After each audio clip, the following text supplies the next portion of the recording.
बहुप्रतीक्षित श्रीमंदिर परिक्रमा प्रकल्पर शुभ उद्घाटन आसंता जनवरी 17 तारिख में अनुष्ठित होगा ऐतिहासिक शुभ अवसर में समग्र राज्यर प्रत्येक जनसाधारण को अंशीदार कर लक्ष्य नहीं जय जगन्नाथ अर्पण रथ गत शनिवार ठारू प्रत्येक गाँव सहर जाए बुलवा आरंभ करिछि। एही परिप्रेक्षी गंजाम जिला दिगपहंडी ब्लॉक पक्षर आज गौड़गाँ ग्राम पंचायत रे जय जगन्नाथ रथ को धूप दीप पुष्पमाल्य दे बंदापना कराजिबा सह जय जगन्नाथ अर्पण रथ को स्वागत करा जायछि। जय जगन्नाथ अर्पण रथर स्वागत बेले गौड़गाँ पंचायतर सरपंच सुनीता कुमारी साहू समिति सभ्य सारथी पाइक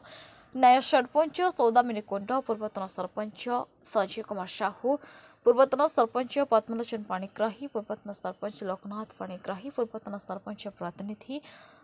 कालू बेहेरा पूर्वतन समिति सभ्य मीनकेतन साहू निर्वाचन मंडली युवा बीजेडी सभापति M Niranjan Reddy ward member Santosh Kumar Sahu Yashoda Nayak Ramesh Sethi Banita Kumari Sahu Vishnu Gaud Ram Sabar Kanchan पाइक अंगनवाड़ी कर्मी आशा कर्मी एवं पंचायतर प्राय महिला और पुरुष माने उपस्थित रही। संकीर्तन मंडली जय जगन्नाथ अर्पण रथ गौड़गाँ पंचायतर विभिन्न ग्राम डाउनिया लहुणिया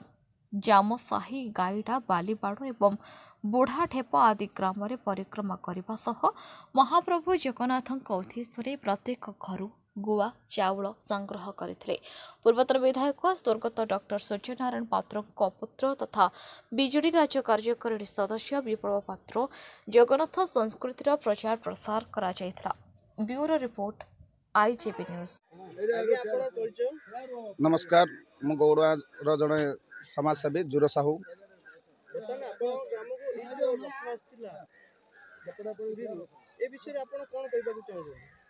स्वयं भगवान जगन्नाथ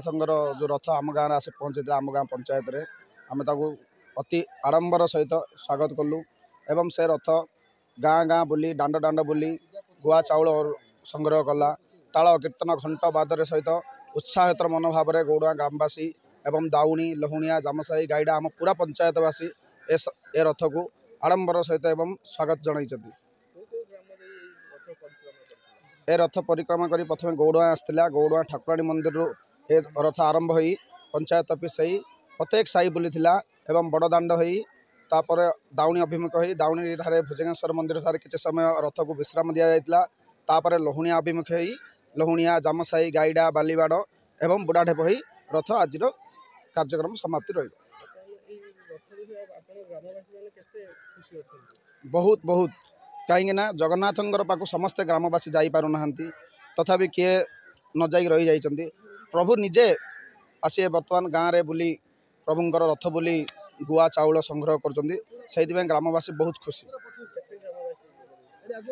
पाखापाखि आम गाँव में 500 गौड़ा हूँ 550 घर दाउणी 400+ एमती पाखापाखि 1000+ घर हम आम पूरा पंचायत। नमस्कार मु प्रथमे जगन्नाथ को नमस्कार करछि मो पंचायतर सर्वदेवादेवी की मोर प्रथमे नमस्कार। मु गौड़गाँ पंचायत श्रीमती सुनीता कुमारी साहू सरपंच आम गाँव को जगन्नाथ सेवार रथ आसी मु जगन्नाथ पाखे चिर ऋणी रही। आम गाँव को श्रीजुक्त विप्लव पात्र आसते आम गाँव में समस्ते मुठे मुठे चाउल दे से बहुत भव्य स्वागत सहित संबोधना जनइलु। मो गाँव पंचायतर ना है गौड़गाँ दाउणी लहुणिया बुढ़ाढेप माणिकपुर बालीबाड़